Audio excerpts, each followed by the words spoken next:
Hi, everyone. Thank you for coming tonight. We're excited to have you all here for our third Speaker Mind series event. And I wanted to just thank everyone for coming on behalf of myself and Alicia Markham, my co-lead with this event, and Women In. So I wanted to go ahead and introduce our CEO, Elisa Steele. She'll be moderating this evening's discussion. So thank you for.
Because our experiences are actually more integrated, right? And we just want to start with getting to know each of the panelists a little bit, and then we'll go into some of the specific questions. So let me start with Yasmeen here.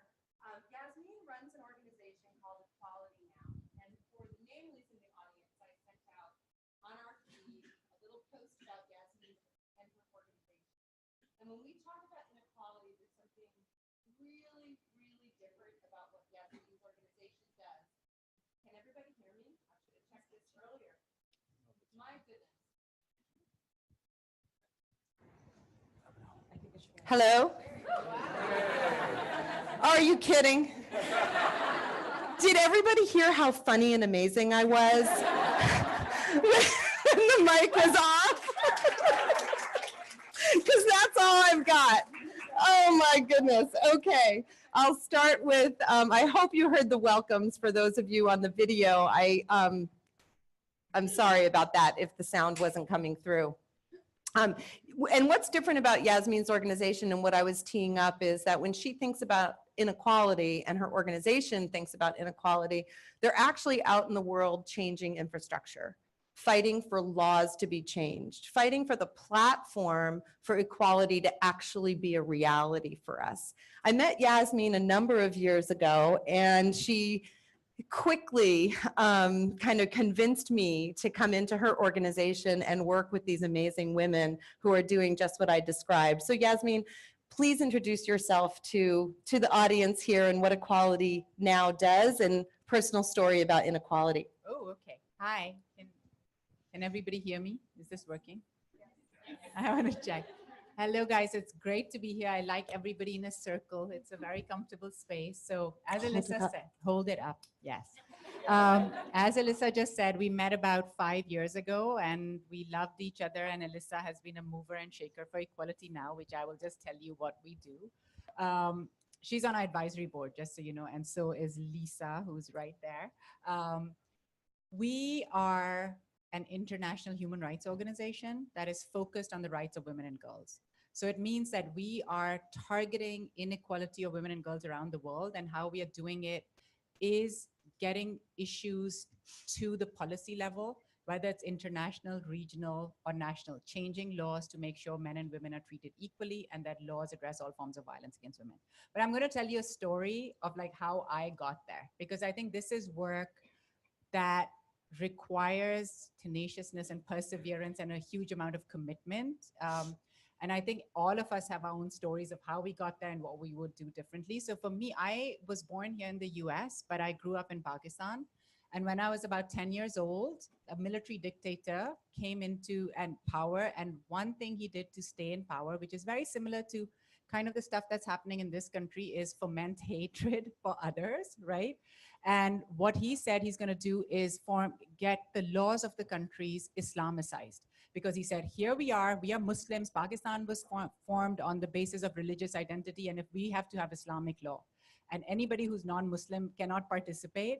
And the other thing that happened is women became second-class citizens. So he changed laws to make women couldn't sign financial documents. You couldn't give evidence in court on the equal basis with a man. And one of the worst things that happened is, like, if you were raped and you did not have 4 male Muslim witnesses who actually saw your rape, you could be flogged for fornication, right? So this state of affairs where hatred was spewing forth and people were being made unequal led to the rise of the women's rights movement in Pakistan. I was only a kid, but my mother was on the street. All her friends were on the streets. They got beaten up by the police, tear gassed, and put in prison.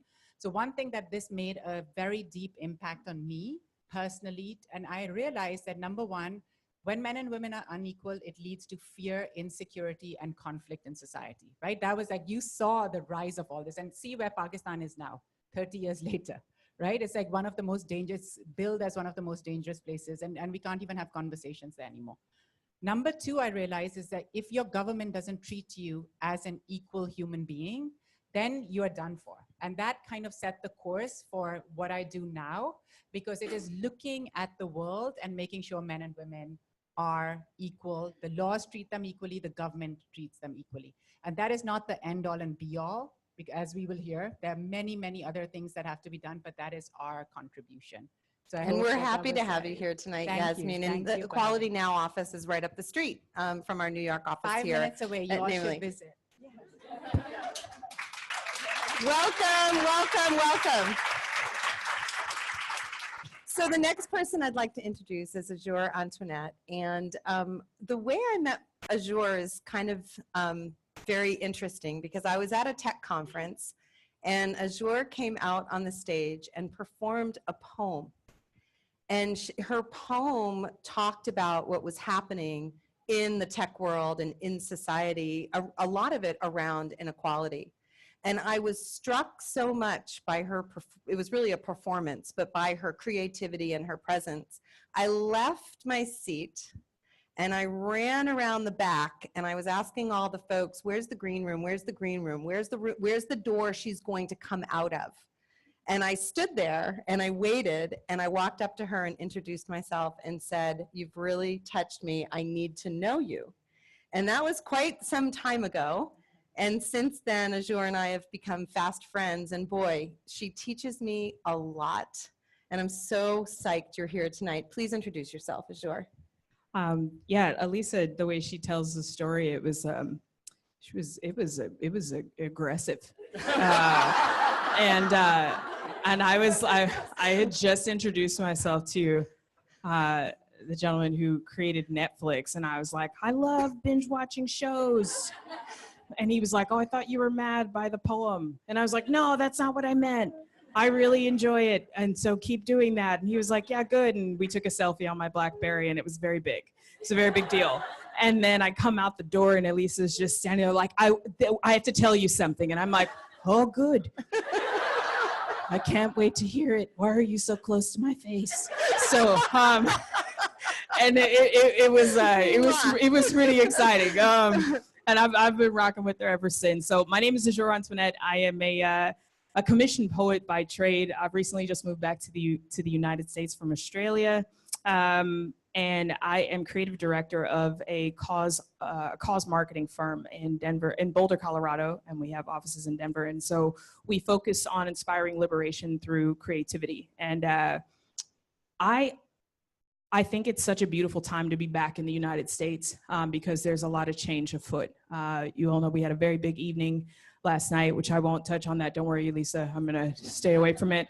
But things we are progressing, which is really great. So to be involved in a space like this, I got a chance to sit with some of you all earlier today, and just to be back on the ground, actually pushing towards progress has me very excited. And hopefully I can find a speaker and run up to them like Elisa ran up to me soon. Yes. Azure, let me ask you this question. When we were just chatting a little while ago, I asked you to comment about how gender inequality has affected your life. Tell the audience what your answer was to me. Right. I said that I hadn't experienced gender inequality in the workplace. I didn't have a story. And she was like, really? And she sits down and everybody stopped talking in the room. You know, like when you think like the sound is good, so you're screaming and then the sound goes off and you're like, I love that sound. You know, it was like that. And I said, yeah, I don't think so. I said, I'm accosted on a daily basis. I wake up Black and female and gay. So I'm all set by like noon. Like if somebody's mad that I'm a female in the workplace, I forgot because I'm very busy with all of my compliances. So I'm wearing a lot of hats and I have MS. So there's disability some days too. So I'm just tapped out, you know. I'm not saying it doesn't happen, but I might've missed it. I realize now that I could probably find some things. Handling it all quite well, Azure. We'll see. Thank you. We're so happy you're here. And Azure did meet with all of our employee resource groups earlier today with what we call it, namely our dive-in team, which is across the whole company. So thank you for spending time with them. My pleasure. Okay, our next panelist, Jeff Richards. Jeff and I have also known each other for quite some time. We were trying to count the years earlier this afternoon, and I think kind of the best way for me to introduce Jeff, and the reason that I have been so blessed to have a relationship with him over the last number of years, is that he's an investor in Silicon Valley who really gets the whole person. It is not just about the tech, and it's not just about the profit margin, it's about the people. And it was just so unbelievable how things came together. We never really worked together formally. And the Namely opportunity came along, which was, you all know, pretty quick. And Jeff was one of the first people to come and say, how can I help? And how can I be a part of what you're doing over at Namely? So Jeff is a new investor to Namely and had led our last round. He attended our board meeting yesterday for the first time as a new board observer. Jeff has a tremendous amount of experience with tech companies, but like I said, more importantly, cares about the people and about the leadership, asks all the right questions, makes me better every day, and I'm so glad that you're here to talk about what you and GGV are doing to support women in tech. So Jeff, over to you. And I'm still here after the first board meeting. Thank God. Well, first of all, thank you for having me, and to all of you, thank you for letting our firm be investors in the company. We'd known the company for years. We'd kind of tracked the company for years and knew of the company, and we've been investors in lots of great SaaS companies. And I remember when Elisa called me, when was that, this summer? Yeah, it was not too long ago. And we started talking about the opportunity, and I'll sort of fast forward to the outcome, but we were talking about Namely and the opportunity to potentially invest. And I said, well, I don't know how widely this is known, but is it okay to talk about it? Apparently it is. Yeah, you have the mic. But I said, but I said to Elisa, I said, we'd love to invest if you'll be the CEO. And she was kind of like, really? And you were already thinking about being the CEO, but you were sort of like, well, would you invest if I'm not the CEO? Right. And I said, I don't know. I want to invest in you. I want to back you, and I want to see what you can do with this company. And so for me, in our world, you know, we meet thousands of companies every year. I'm with a venture capital firm that's half in the US and half in China. And it's so rare I'll give you a compliment now, since you're going to compliment all the people on the panel. It's so rare for us to be able to back somebody who's been incredibly successful and was kind of meant for a role that you trust and believe in.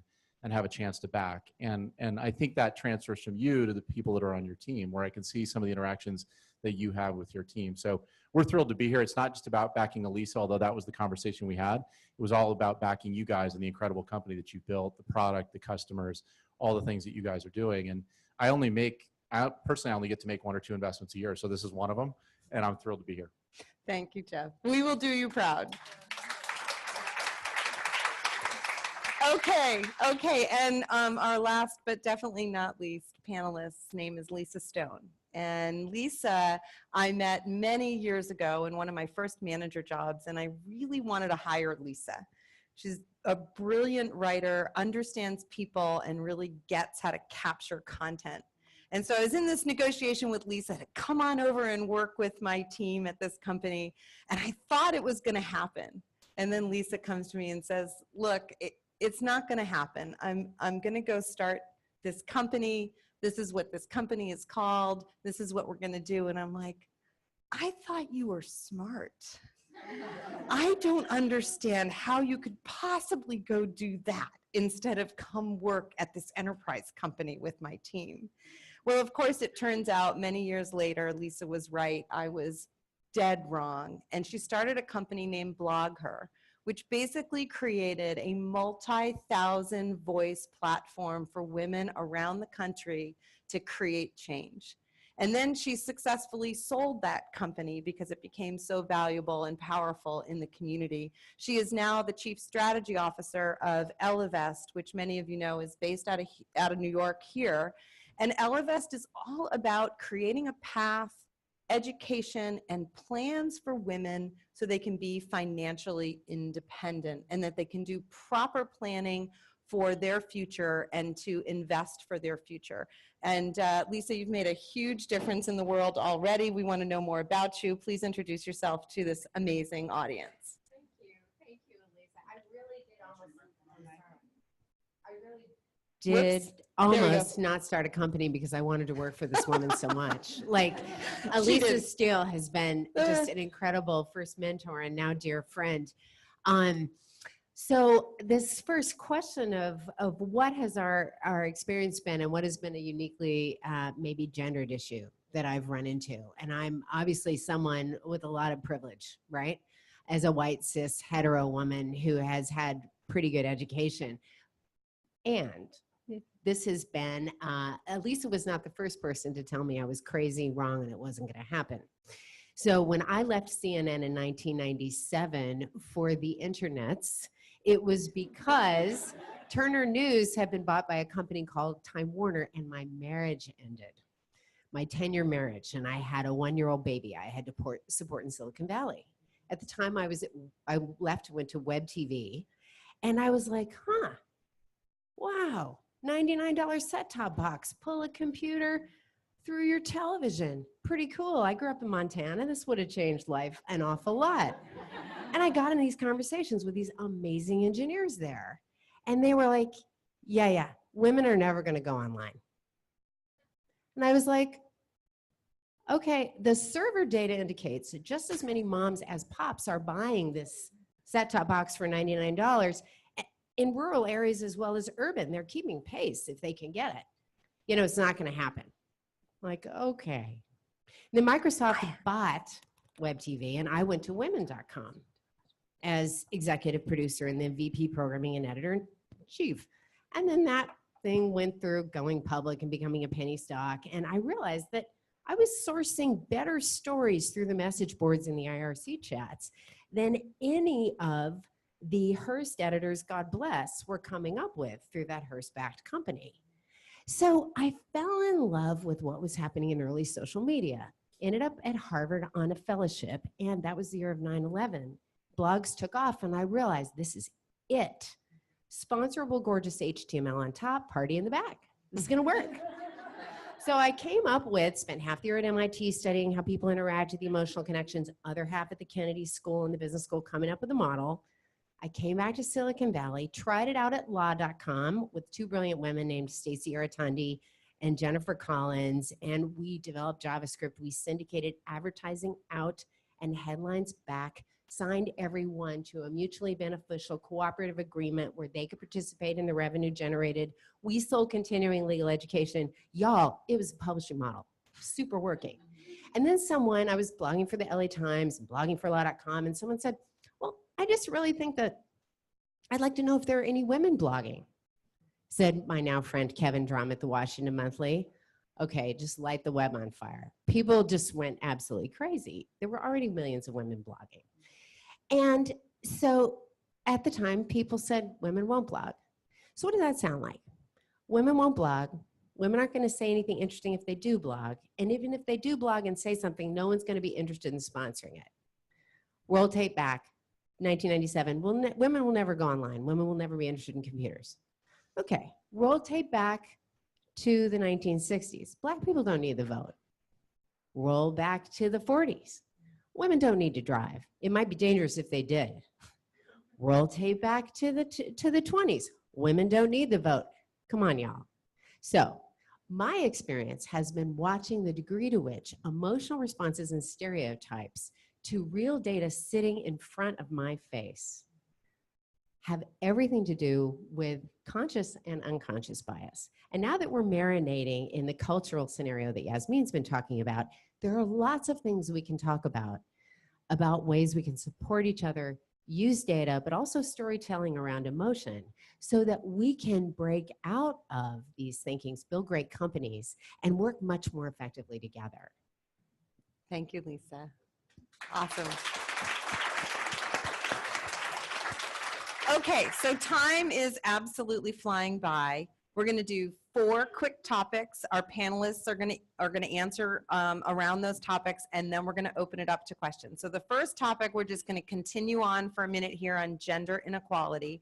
And I want to ask Yasmeen, in particular, the approach that you're taking on gender inequality and how this is going to help us change how things are working today. So, Microphone, please. We're sharing. okay, it's working? Yeah. So gender inequality is something, it's not specific to a place. This is one of the key things. And the other thing that I want to say, it's not specific, it is everywhere.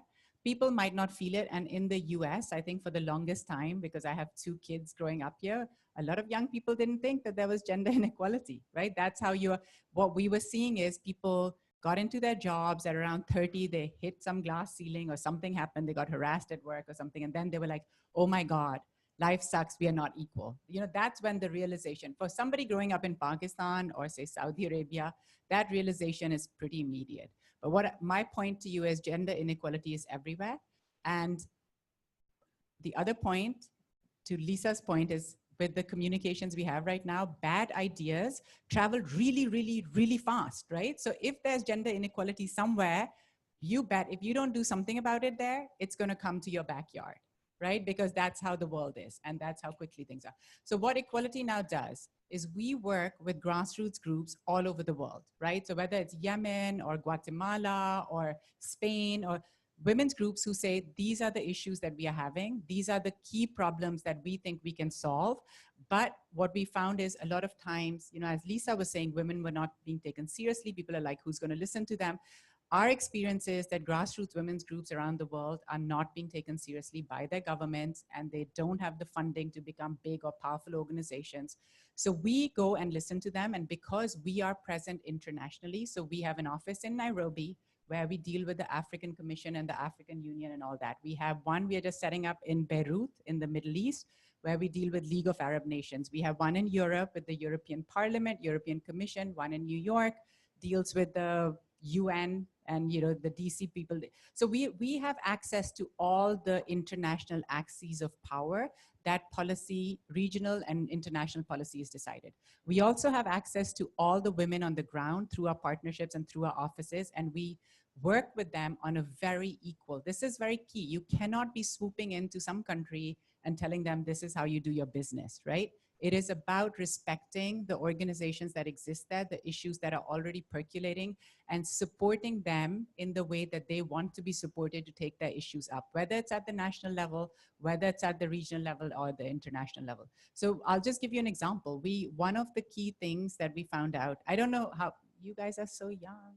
I'm just like, Yasmeen! I'm like, well, what? Like 1995, right? I don't know how many of you were alive in 1995, when we had the Beijing conference for women. I just lose track of how quickly time is passing and how quickly I'm aging, but that's a different That's a story. different panel. That's a different panel, right? It's like, We'll invite you. But 1995, for those of you who were adults at that time, and was the Beijing Conference for Women, right? And this time, women around the world felt this is the most hopeful we've ever been, right?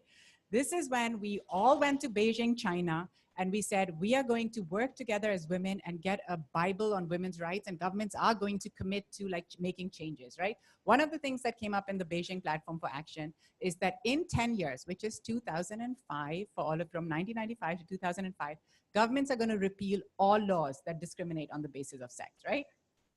Did that happen? No. So in 1999, and just for you, my background is like, I didn't end up starting working with Equality Now. I was a corporate lawyer and I did mergers and acquisitions and all sorts of stuff, right?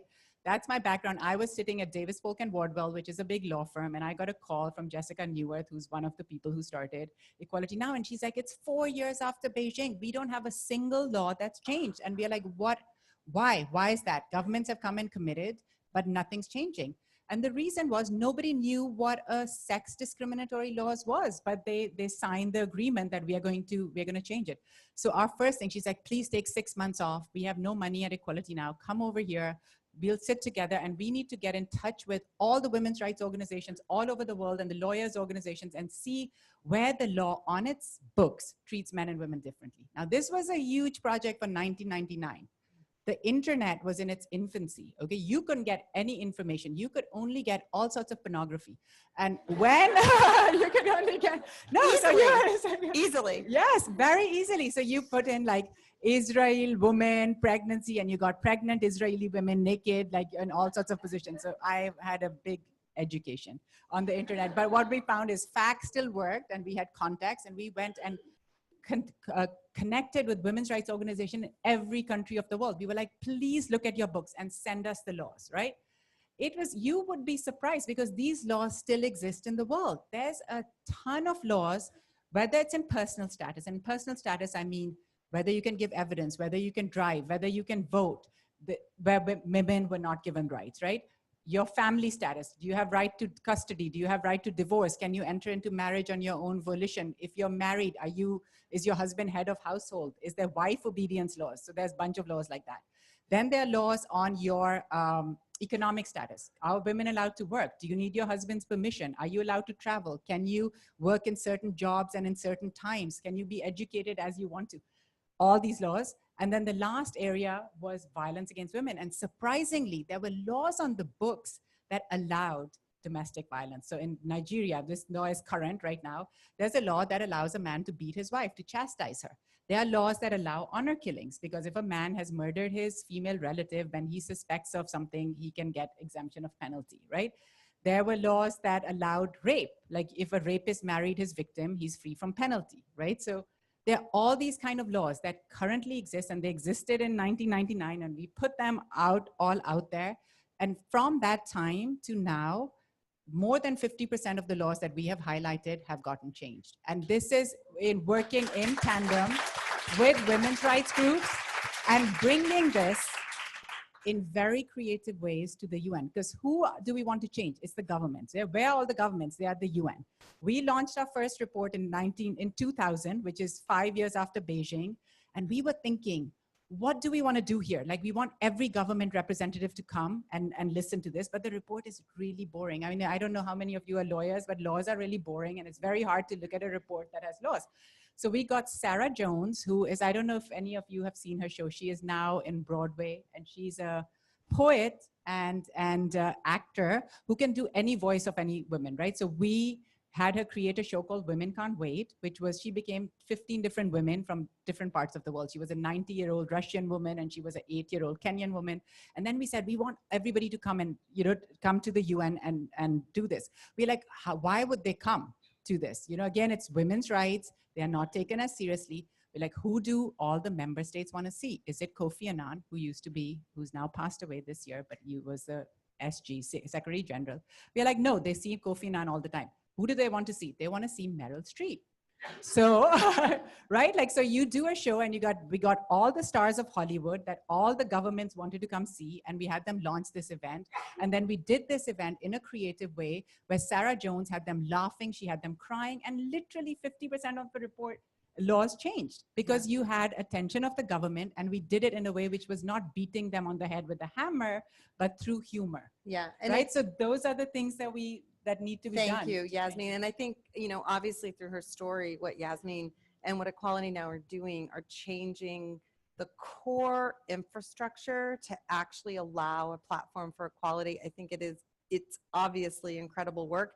We were talking earlier and talking about organizational values, and I was sharing with her Namely's values on Be Human and what that meant to us. And Yasmeen shared the values of Equality Now with me. And what stands out to me is one of her 3 values in their organization is to be tenacious. And I mean, it's obvious in hearing Yasmeen's story, like to change the kinds of things that they're trying to change to make literally the world a better place takes a lot of tenacity, because you're just told no or it's impossible every single day. And then you hear that story and say they affected 50% of the laws on this earth. It's really quite incredible. And then there's a completely different kind of way to go about this and to affect the world. And Azure was telling me a story. She just got back and did a TED Talk. And her TED Talk was about kindness and how kindness used to be the norm. Can you tell us a little bit about that, Azure? Yeah, sure. I think that the theme of the talk was reimagine. And so I chose the perspective of trying to resort back to a time in childhood where everything kind of just was the status quo, and the difference was your stickers or your lunchbox or folders. I'm not gonna date myself too much, but like Lisa Frank was a big deal, and then if you at least don't worry about it, okay?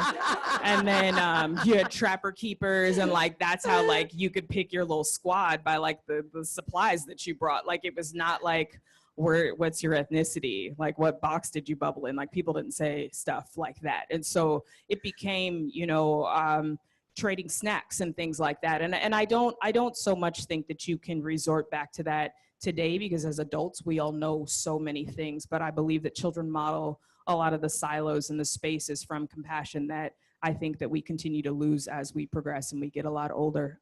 So that was the majority of the poem. Yes. Thank you. And we're going to actually speed things up because we've got a few more topics and we want to have time to open it up for questions. So Jeff, I have something for you, which is around our next topic on leadership and power. And Jeff has already kind of shared, his story around Namely, but what we really want to hear is what you and GGV are doing around female founders. It's just true. You have millions and millions and millions of dollars to invest, and you have lots and lots and lots of male founders coming to you for money. What are you doing for the women who come forward, or even finding the women who are talented and finding these great companies? Right. So first of all, I'm a white male. Really? I don't know if anybody caught that. And I think, the venture capital industry, I've been in it for 10 years. Prior to that, I was an entrepreneur. For whatever reason, has been white male for a long time. And one of the best things I've seen happen in the last probably 5 to 7 years is a massive change in the way people are thinking. And I'll give you a couple examples. And it's not, we have a long way to go. So let me just start there. Like we're at a tiny fraction of venture capital funding goes to minorities, a tiny fraction of venture funding goes to women.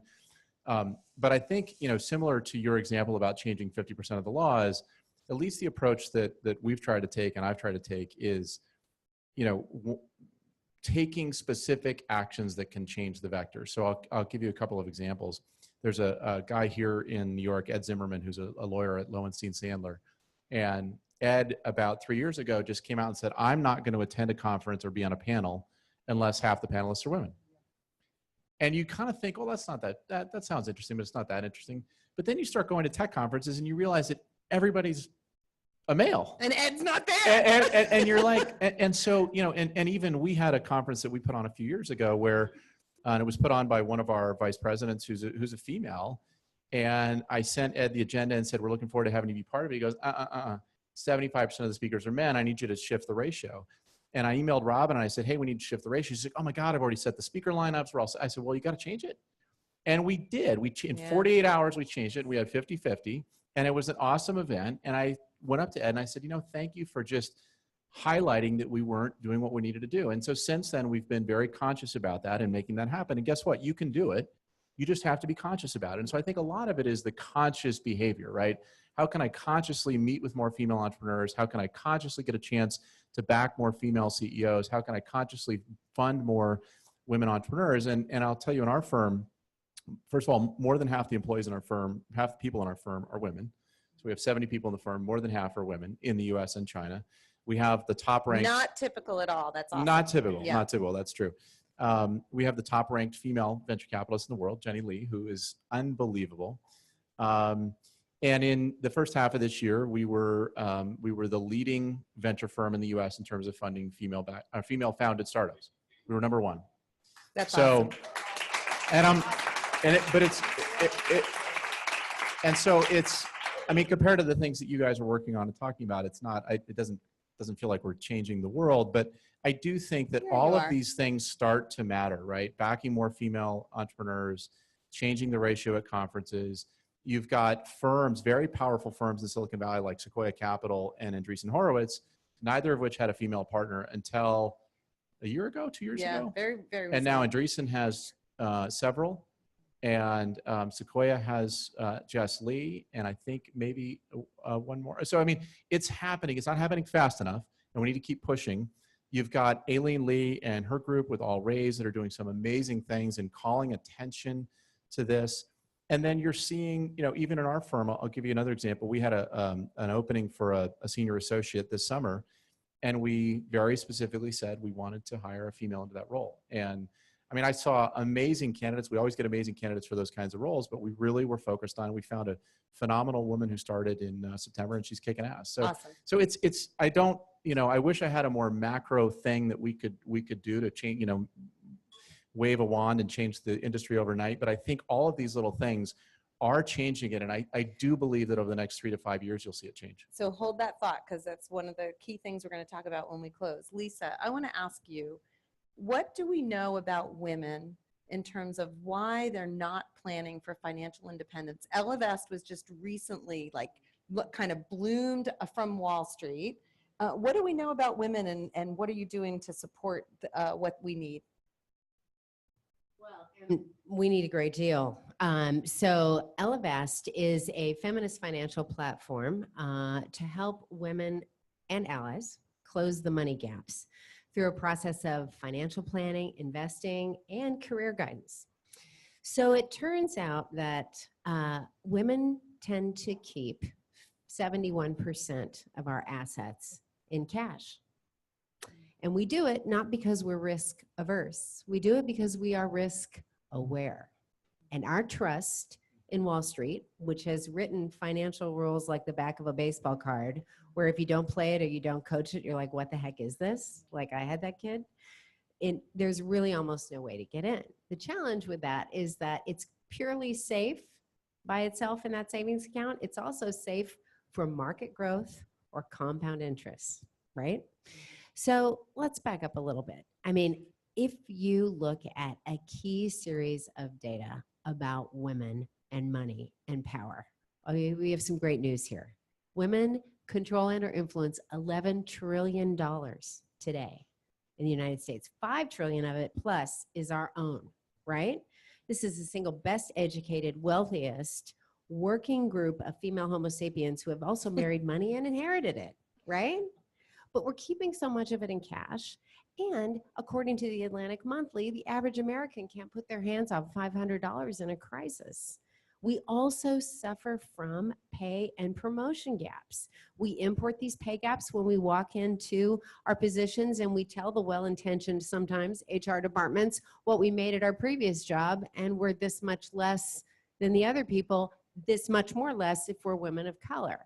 Add to that the fact that the average woman's salary peaks at age 40. The average men's peaks at what age? Guess. 55. 15 more years of earning capability, much less likely to take time off to take care of babies and parents. All right, so what do? The bottom line is this. There's a serious need for women to figure out how to avoid being in a situation where people can tell them no. No, you can't leave this job.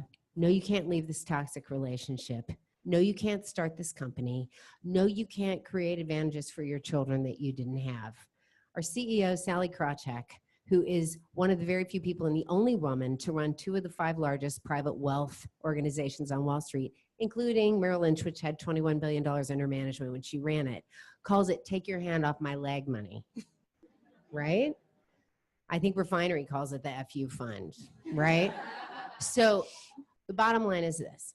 We have created a platform where from $1, you can start investing toward your future. And if you follow our Instagram account, you will see legions of data, no matter who you are, about how you specifically could benefit from this. Don't just take my word for it. Go to Best Robos of 2018 on nerdwallet.com. There are many other organizations out there. We're the only one that has algorithms designed for a woman's life. And we are the only ones where you can do impact investing with a gender lens. Because if you're not investing toward women, you are investing in men. Starting from your first dollar. You don't have to be a millionaire to do impact investing at Ellevest. Thanks for asking. It means the world to me, because you know how I feel about creating marketplaces where women can build wealth. And that's why I appreciate what you're doing. Thank you, Lisa. I think, for me, it boils down to choice, creating choice for each of us where we can actually make the decision of which vector you're going to take in your life. And unfortunately or fortunately, a lot of that has to do with having financial independence and having the power in a positive way to make that choice. So I think it's amazing to see that we're getting more and more educated about this and that we should take advantage of it. So going to the next and last topic before our call to action and then Q&A, and that is people and specifically women of color in the glass ceiling. So I want to turn to Azure and ask her, she spent, I don't know exactly how much time, but spent a good amount of time today with our dive-in groups here at Namely, and I asked her if the dive-in group was willing to meet with her, which they were, to please come and share her thoughts and passions with our group, because I think she can provide good insight in how to create allies, how to be a champion, how to create advocacy that is inclusive to all different types of people. So we'd love to hear, Azure, what did you learn from our Namely dive-in leaders, and what advice did you have for them? Yeah, I thought that meeting with the ERG leaders was really interesting today, because there are so many companies that are trying to model diversity and inclusion when they are not diverse or inclusive. As you've heard, I think a few folks touch on today, the panels are commonly gender specific, or you very commonly see a chief diversity officer who is a cisgender white woman. And it is very difficult for me as a Black employee to then come to you and talk to you about a struggle I may or may not be having in the workplace. So what I found today was that sitting with the group of leaders, not only was it, I think, diverse in the quality of questions and the content, but they were people that genuinely wanted to know more about how to make this space more open to everyone. I think that the problem that we're having on a national level is the same thing that we're experiencing in a corporate space, which is just a microcosm of all of the spaces we seem to keep getting into on social media, is that people are consistently disagreeing with one another. And instead of modeling a behavior that says, I hear you and I respect that, let's move forward, there's a lot of like tearing down or walls that people have built inside of their own opinions. So I thought that I felt really impressed with the fact that I got a chance to meet, I think it was five or six of the ERGs today, working on just trying to get more involvement, more participation. How do we get more people in the seats? And what I thought was really beautiful was that the first thing that I mentioned was, do you have C-suite buy-in?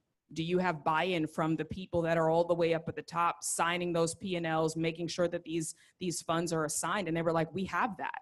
And that's not a thing that's common. You know, I know the owner and the founder of my company gives me carte blanche to come to him with ideas, to always bring him a solution, not just this is all we can do in this very small space. So the next level was engagement. How do we get people to participate? And how do we get the people to participate that are not part of the actual ERG group?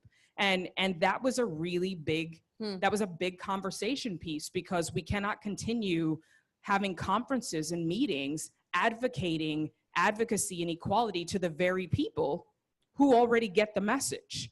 That preaching to the choir space is not, it's not a useful, it's not a good use of our time. It is not an efficient mode to continue on this conversation. We can't afford to stop talking. We can't afford to stop seeing each other's perspective. And so not only do we need to model behavior for the protagonist and the antagonist, but we need to make sure that if it is a women's dive-in series, that 50% of the attendees are male, that if it is about diversity and inclusion and it is on the Black lens in spaces, then Black people don't need to be in the seats, that we got it.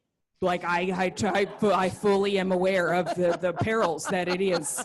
Thank you so much. I know you all agree. And then we've done nothing. We haven't moved forward. And so I think we all agreed that participation is critical, and not only for those of us that are representing these specific spaces, these specific ERG groups, whether it's in corporate or external in your world, you want to not only be modeling that behavior, but be open for additional conversation. Make sure that you're inviting others that look nothing like you to participate and to engage. And when they come with a question, when they ask a question, when they want to know how come this or does this do that, do your best to respect them and provide a platform of education. So that was my takeaway. Yeah, and I think what I heard you say too is assume good intent.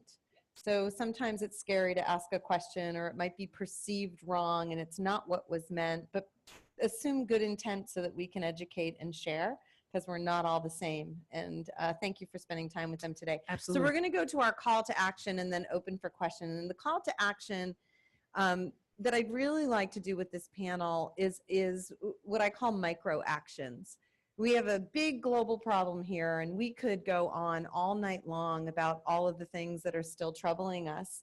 And at a global level, the numbers aren't changing very swiftly. It seems like it's taking a long time to make a difference, whether it's the pipeline or the ability to stay in the seat, or, you know, how do I get even a seat at the table? All of those questions, they're tough at a big macro level, and we're going to see change over time. Jeff kind of predicted like the next 3 to 5 years, we're going to see more change than ever, and we hope that he's right. But I also think every single person in this room and everyone on the video here, you all voted with your feet. You're here because you believe that there's something that you can do to make a difference and that you want to make a difference. So the call to action to each of our panelists, we'll start with Lisa, we'll come all the way down here, is what advice do you have for us? We're gonna have a nice evening tonight. We're gonna wake up tomorrow morning and we're gonna wake up to our routine. What should we do differently? What can we do tomorrow that could make a micro difference in somebody's life, which makes a major difference for that person? I opened by mentioning the apparent privilege that you see here. And I'm pretty radical. So I recommend that you don't be an ally, be an accomplice.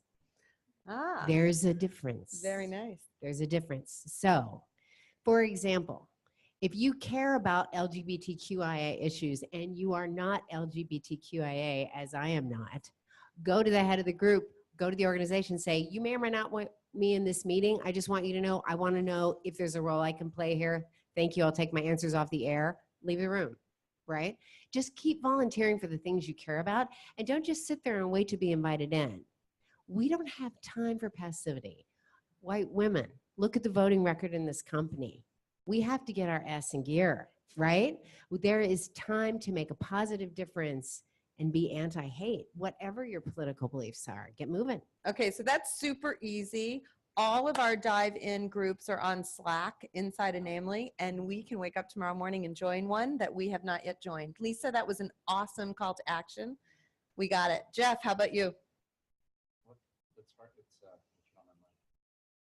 That's hard to top.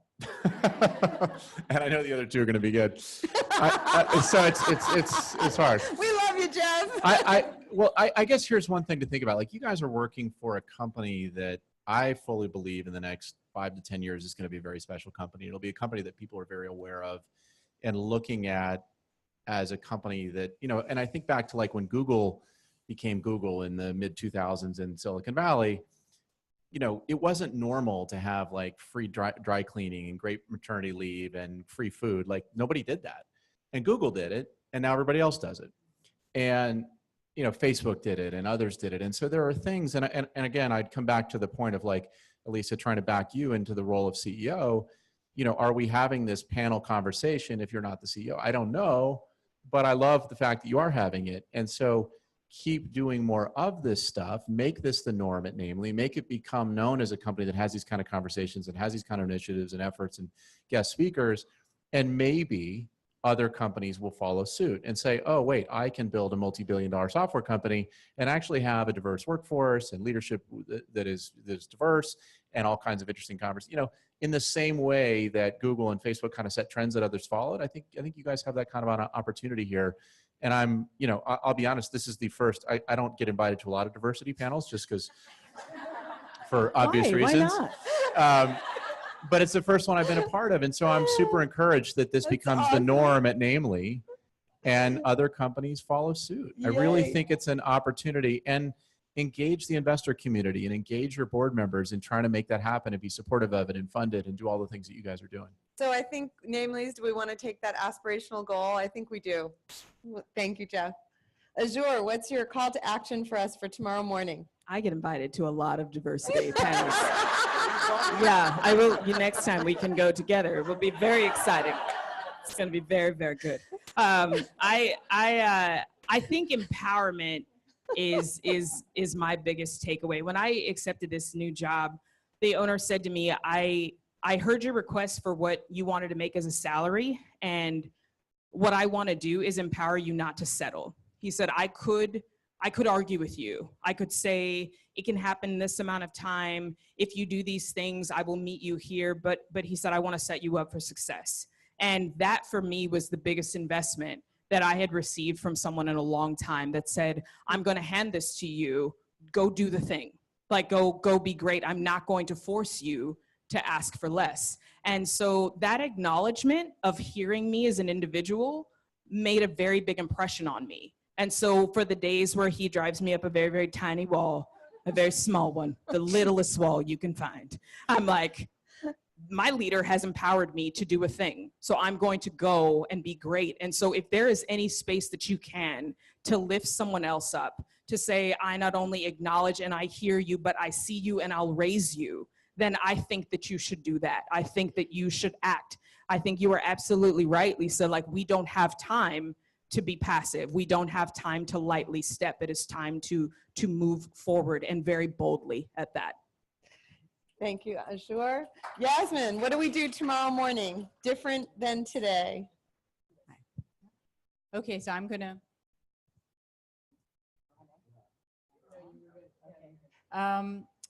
So I'm going to make a policy pitch, because we all are citizens of the world and we are citizens of the United States. We still don't have the Equal Rights Amendment in the US, which means women are not seen fully as under our Constitution as fully equal. And this is a farce in a country such as the US. Roe versus Wade is going to be under threat. So what do we need to get done? Like, I would like everybody to get activated on talking about the ERA and figuring out ways to make it happen. We have an action there. We are trying to get Virginia to be the 38th state to sign, and then there will be a battle for the ERA. Please join us. We will send you information, all of you, on the website of what you can do. The other thing I think you can do, because this is a tech-oriented group this year, and this kind of didn't even get the spotlight. The one piece of legislation that was passed in the US that had full bipartisan support, both of House and Senate, was the FOSTA-SESTA legislation, which is liability for sex trafficking for online companies that knowingly facilitate that, right? It became mired in a lot of stuff, but it has bipartisan support. There was a 35% increase in sex trafficking in the US last year, and the average age was 15 years of the girls. In the US. In the US. So we are looking also to create an advisory board of tech companies to see not just how do you comply with this legislation, but if technology is a problem here, how do we make technology a solution? So that's something that I can have everybody think about and, you know, come to us. And as you've gotten to know Yasmeen over the last 45 minutes, she doesn't give you a micro task. It's got to be about globally changing the world, and we're totally inspired by that. And I will offer on the behalf of Equality Now, if we have any of our tech leaders and employees at Namely who just want to go visit Equality Now and find out what they're up to and how you could help them with strategy or execution or really anything. They have a welcoming open door to our Namelies, and I think that that meeting would be well accepted.